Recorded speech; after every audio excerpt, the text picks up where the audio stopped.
Hello everybody and welcome to another episode of Tech Motoring. On today's episode we're going to be taking a look at this product here. This is the Mavulo Tesla to J1772 charging adapter, so you can charge your J1772 vehicles on existing Tesla wall connectors, mobile connectors, and destination chargers out in the wild. So let's dive in, let's take a look at this and see how well it does. Hit that subscribe button, stay tuned, we'll be right back.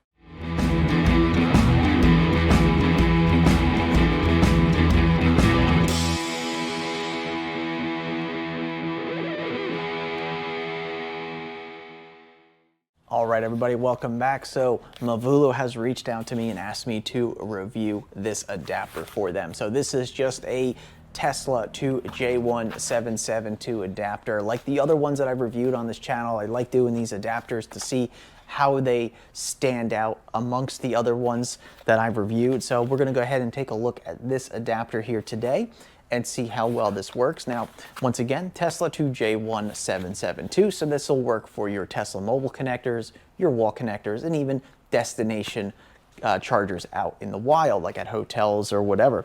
And so not to be used with superchargers, just keep that in mind.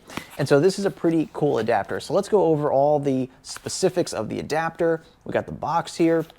Nice small box because it's a nice small adapter. So we'll go over all that in just a little bit when we show you it. So we have a 14 kilowatt rated adapter, which is 60 amps. So this is a 60 amp maximum adapter. Now, one of the things I always bring up in my videos is you should know what your car can take maximum. So I know that this Ford Mustang Mach-E has a 48 amp onboard charger, which means it could take a maximum of 48 amps of charging. So this 60 amp adapter would be more than enough than what can actually go in the car. So you don't have to worry about, basically going over what the adapter can do.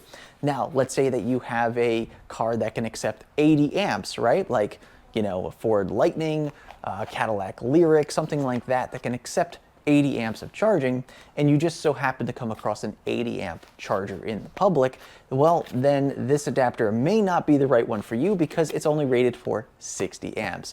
Now, of course, you could turn down your charging speed in the vehicle, but of course, some vehicles don't have that luxury. For instance, Ford Mustang Mach-E. So when I plug a charger into this vehicle, it will basically just go as fast as it possibly can without me being able to adjust it down from the vehicle. So a 60 amp adapter is what I recommend as the minimum for use on a car that can accept 48 amps. And the reason I always recommend going a little bit more is just to have some extra buffer in the adapter. So if this is rated for 60 amps, you know very well that it can do 48 amps comfortably.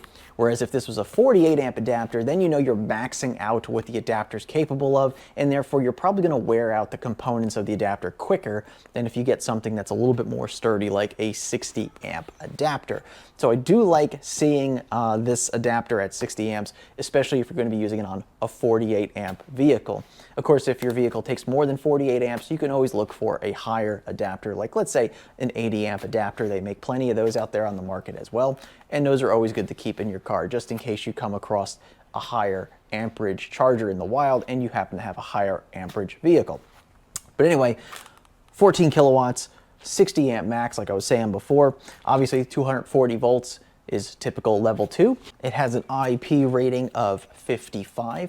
So the first number 5 is for its like debris and dust rating. So a 5 is pretty good. It's going to keep out basically everything from the adapter. I typically like to see a 6, which is a dust tight rating. So that means nothing will get into the adapter. That's a solid, matter like dirt and debris. The second 5 is the water rating, so IP55. The second 5 is for water tightness, so a 5 is pretty good. It means you can use it outside in the rain. It'd be perfectly fine to, repel any water or even some of the extreme weather that you may get with it. Now, I typically recommend if you're going to be using this outside, let's say a lot, and you're expecting to use it in charging in the rain with this adapter, I would recommend bumping up to a 6 rating there. So maybe like an IP66 rated adapter.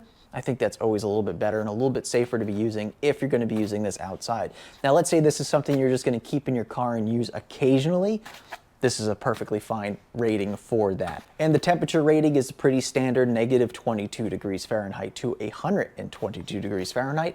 Pretty typical for most adapters and chargers on the market. Let's go ahead and open this up and see what we get in the box. All right, so it looks like they give you the adapter in this nice carrying case. I like that.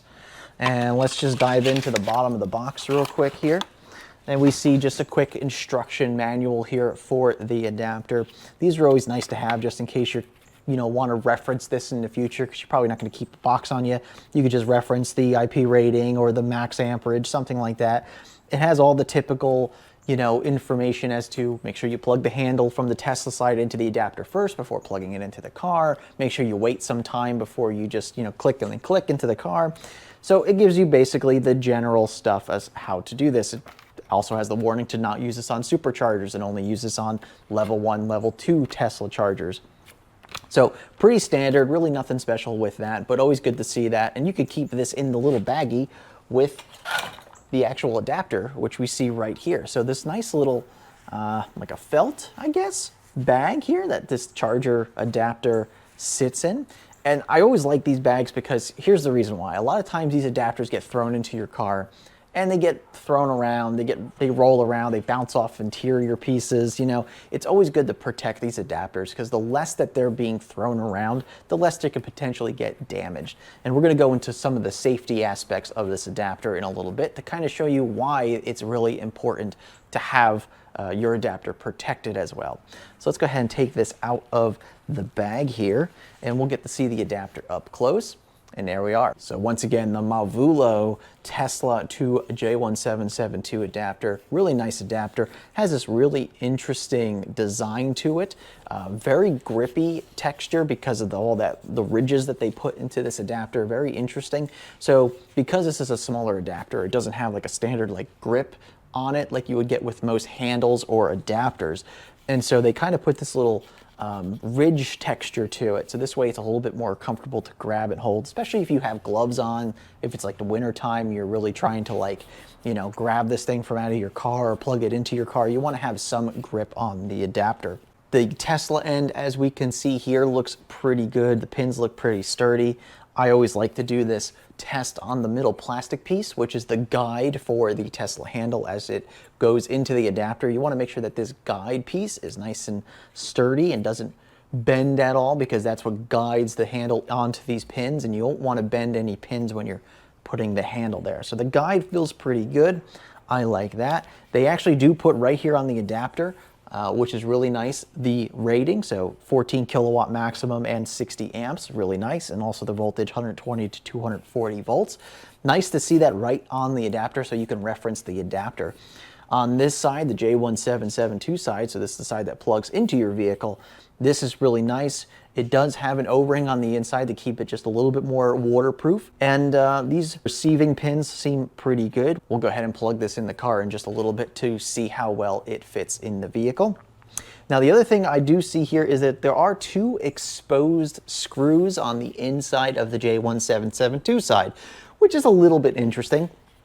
Typically, we don't see a lot of exposed screws on these adapters just because they don't want you taking these apart. But I do see some exposed screws in there. Not that that's really an issue, but just thought I would point that out. Kind of interesting. Now, let's talk about the J1772 latch here, which is really nice. As you can see here, it's got a nice click to it for when you push down on this to release the adapter from the vehicle. This is a cutoff switch, so this way when you push down on this, it knows to disconnect power from the car. So that is actually a safety mechanism there. So this way you're not pulling out a live adapter from your vehicle. You push down on this, it disconnects the current, and then you can pull the adapter out without there being any arcing happening between the adapter and your vehicle. Very important that that is there. So once again, very nice mechanism here. My only gripe about this one, I typically like to see these arms here.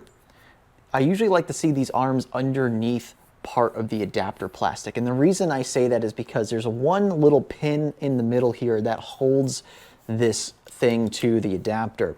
And if this arm were to, let's say you were to drop this adapter like this and it were to hit the ground and this arm were to get broken or cracked or something like that, well, now you potentially have a safety mechanism that's now defective or broken. And that could be dangerous for people. So, you know, if you were to break this end off of the end of the adapter, the side that actually latches to your vehicle, well, now that could be a safety issue, because if you were ever to pull this adapter out while there's still power going through this, you could potentially cause an arcing between the vehicle and this adapter. So I typically like to see these less exposed and more safely put underneath the adapter. Now, I know why they do it this way is because they want to try to keep this as compact and as small as possible. And so that's one of the things you kind of give up with these smaller adapters, is that, you know, extra safety over this arm mechanism here. But overall, I got to say that it feels pretty good. Feels pretty stiff, so it feels like it can do a good job if it were to be dropped on. Hopefully it doesn't break the first time. On the bottom of the adapter on the Tesla side, we have this little switch. Now, this is a manual switch that you will move over to lock the adapter. So you're going to lock the Tesla handle to this adapter by moving this over. Now, I really like seeing a locking system on these adapters, and here's the reason why. There are two ways that you could create a locking mechanism on these. One of those ways is a toggle switch that you would pull down and then pull the charging handle out of the adapter. The other one is a switch that you have to manually move over in order to lock the handle to the adapter. Now, everybody has their preferences, but I typically like the ones that you have to physically hold down and then pull the adapter out. So this way, when you put the adapter in, it's already automatically locked to the adapter from the handle. So handle goes in, adapter locks it, and it's done. The only way to get it out is by pulling down on a switch, basically.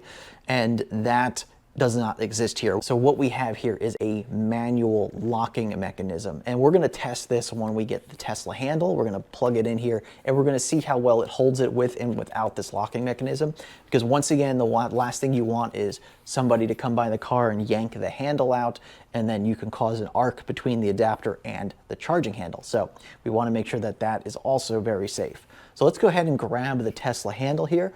We're going to play with that a little bit, see how well it works on the tug test, and then we'll go ahead and get it plugged into the car and see how well it charges this vehicle. All right, everybody, we have the Tesla wall connector handle now. So this is a Tesla universal wall connector that we will be using today to provide power through this adapter into this vehicle. This charger is capable of the full 48 amp outbound energy from the EVSE and into the vehicle, which is also capable of a full 48 amp incoming charge. So we're going to be completely maxing out what my charger is capable of and completely maxing out what the car can handle. Once again, the adapter is rated for 60 amps, so this should have no problem getting through this test whatsoever. And then once we get it plugged in and charging, we're going to take some temperatures of the adapter, see how well it does, and then we're going to be charging this vehicle for 3 hours. So we're going to give it a full 3-hour charge through this adapter and see how well it holds up as far as temperature and charging. So once again, we're going to play with this adapter and this handle real quick, and we're going to do what I like to call the tug test, which is basically we plug the adapter into this handle and then we see how easy or hard it is for us to pull the handle out of the adapter. Once again, manual locking mechanism on the bottom of this adapter. So let's go ahead and just take a look and see how well this works. So we're going to take this handle, we're going to plug it in. All right, so there we go. It went in nice and easy. So now let's see what happens when we try to take it out. Okay, so it does have a little bit of a grab for you to when you pull it out. So you do have to give it a little bit of a tug to get it actually out of the adapter. So once again, we'll do that. Plugs in. Feels really good going into the adapter. I don't feel like it gets stuck on anything. It doesn't have any looseness once it's in the adapter, so that feels really good. Let's go ahead and pull it out one more time. Good. So that feels pretty good. It feels like it snugs on really good. Now, the only thing that we have to be certain of is that when you do plug this into your adapter is that you are actually locking this switch. So we're going to lock that switch now, and now we're going to give it the full tug test and see if this adapter can hold on to this handle while it's being pulled. So let's go ahead and give it a good tug.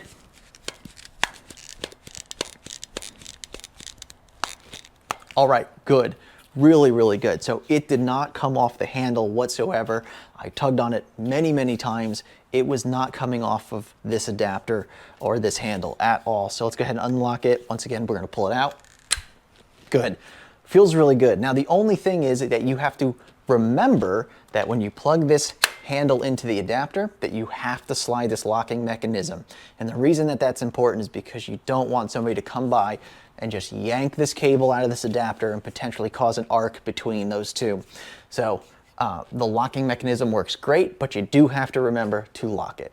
So let's get close to the vehicle now. Let's get you situated where you can see this get plugged into the vehicle, and we'll get it charged up for 3 hours. All right, everybody, well, you join me here now next to the Ford Mustang Mach-E, where we're gonna go ahead and get this plugged into our vehicle. So once again, 48 amp Tesla wall connector plugged into our Mavulo Tesla to J1772 adapter. We're gonna go ahead and get this plugged into this vehicle. We're gonna take note of the time. We're also gonna take note of the temperatures right now. So right now, ambient temperature outside, as you can see, it is sunny out, but it is only in the 40s out today. So a little bit cool. So we're gonna get some ambient temperatures off this adapter. Of course, it could be a little warm because I was handling it for the last few minutes while shooting the review. But we're gonna go ahead and get this plugged in, grab some temperatures, and then we're gonna come back in 3 hours, and we're gonna check if the temperature is good in all areas of the adapter or if it's gotten hot in certain areas. We're gonna verify all that, and then we're gonna take it out of the vehicle and see how the adapter has held up over that course of time. So let's go ahead and let's get this plugged in and see how well it goes. So one of the first things I like to do is just verify that the adapter plugs into the car very well. It's not too loose, it's not too tight, it has a nice insertion feeling going into the vehicle. Obviously it's very important because you don't want to bend any pins trying to insert these adapters into vehicles. You don't want to jiggle adapters like trying to get them into cars because they're too tight, because that's how you bend pins.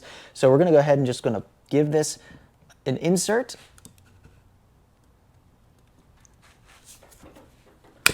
Ooh, okay. So it is a little bit tight going into the vehicle. I would rather have it just a little bit looser going into the vehicle. Charger has just kicked on, so now we are accepting charge into the vehicle, as you can tell from this blue light flashing over here. So we are now putting energy into the vehicle. So once again, taking note of the time. Okay, so we're gonna come back out in 3 hours and check this. So let's just take some temperatures real quick, see what comes up as far as its temperatures right now versus what its temperature is going to be in 3 hours. All right, so grabbing some initial temperatures off the adapter, we have about 53 over there. We'll get on top of the release mechanism, about 53 there. Almost 54 there. Let's get over here. 53, so very consistent across the adapter right now. Once again, smaller adapter, so a lot less places for heat to escape to. The handle's actually about 50 degrees because that's been in the garage this whole time. And we'll just grab one here at the bottom just to get an idea. Yeah, about 54 degrees down there. So pretty even across the entire adapter, about 53 degrees, 54 degrees, and then we'll just wait and see. So 3 hours, let this charge. The handle is going to warm up a little bit along with the adapter, so we're going to kind of get temperatures of all that and see how well this holds up. So we'll come back to you in just about 3 hours. All right, everybody, well, you join me back now 3 hours, and we are now taking a look at the Mavulo Tesla to J1772 adapter. We're going to see some temperatures and try to get an idea of if there are any hot spots on the adapter, how's the overall temperature of it. Once again, the outside temperature is probably still in the 40s right now, so it hasn't really warmed up too much today. Just to give you an idea, the Tesla handle now is at a temperature of about 70 degrees. And it gets a little cooler as we go down the handle. So right up here next to where the adapter is, about 72 degrees right about there. As you can see, the car is still charging because we are still getting a blinking light here on the charging indicator here on the vehicle. So let's take some ideas of what we're looking at as far as the adapter goes. So let's just hit the side of it real quick. 60 degrees. 58 there. Let's try to get right next to where the handle is. About 58. On top of here is going to be pretty cool. Yep, about 55, 56 there. Let's try to get this side, about 59 degrees, and let's get something from underneath. About 54. So as we can see, it looks like our temperatures have been pretty stable this entire time. They haven't really gone up all that much. So let's just do a quick touch test. Yeah, I mean, it's still very, very cool. I'm just wanting to take one more temperature here. Yep, against the port of the car. Yeah, that's only about 59, 60 degrees. So yeah, so very cool on the adapter. The handle obviously has warmed up a little bit right here where it interfaces into the adapter, but the adapter is very cool. All right, the last test that we want to do today is the cutoff test, which is when we push down on this safety mechanism here to unlatch it from the car, we should hear a click to disconnect the charge from the vehicle. So this way there's no potential of an arc happening between the adapter and the vehicle. So let's go ahead, we're going to push down on the adapter handle here. All right, felt good. It lifted up very easily. You heard the click. The charger turned off. So let's go ahead and pull this out. Ooh, yeah, okay. A little hard coming out, but really not too bad. All right, let's finish up the review. All right, everybody, well, there you go. There is the Mavulo 60 amp Tesla to J1772 charging adapter for your J1772 vehicles. So let's talk about the adapter real quick, the likes, the dislikes, the things that could need some improvement, and whether or not you decide this is the right adapter for you. The link is in the description if you are interested. So let's dive in, take a look. So the one thing I really like about this adapter, its size. So the packaging of this is really nice. It's nice and small, easy to find a compartment in your car where you can throw this. The other nice thing is having the little canvas bag here, or felt bag, whatever this is, to hide it in so you can store it safely, and this way it doesn't get knocked around or damage your interior pieces or even the adapter itself. So that's a nice touch for the adapter. So let's talk about the J1772 side. So it does fit pretty snugly in the J1772 port of this vehicle. So maybe a little bit too snug in my opinion. So they probably could loosen that up a little bit, the tolerances, just a hair, to make it a little bit easier to put it into the car and to pull it out of the car without feeling like you have to, you know, jiggle it to get it in and out, which is not good. You don't want to have that feeling of, let me jiggle this to get it in or to pull it out of the port, because that's when you start to potentially weaken or bend pins. So you don't want to have to do that. So it is a little bit on the snug side. We can talk about the locking mechanism here for the latch for the J1772 side. So it does work properly with that cut off there. So when you push down on that, it cuts off the power going to the vehicle. That's correct. This itself, even though I'm not a huge fan of how it's exposed up top, at least it kind of helps with the packaging of the device and kind of keeps it nice and small. But I would like to see a little bit more protection for this, even if you brought up these walls just a little bit, so it covers up the mechanism just a little bit better. This arm could be a little bit more protected, so that could use a little bit of work. The locking mechanism for the Tesla handle side, now that is a pretty interesting. Once again, it's one of those things that it forces you to have to remember the turn on or to turn off, so lock and unlock, which is fine. However, keep in mind that one day if you forget to lock it, then somebody could potentially just pull the handle out without actually stopping the charge to the vehicle. So I highly recommend that, you know, maybe, you know, if you're going to use this in your garage and you're not really going to be having this out in public very often, then it's probably not going to be an issue. But you don't want somebody walking by and potentially getting snagged on the cable and ripping the cable out while it's charging the car. So if you're diligent about remembering to lock and unlock this, I think that's perfectly fine. As we saw, it was very nice and tight in the adapter itself. So this way it could not get pulled out unless you unlock that, which is right. That's the way it should be done. So this way you don't have that, once again, that arcing problem between this, the plug and this adapter. So that part is right.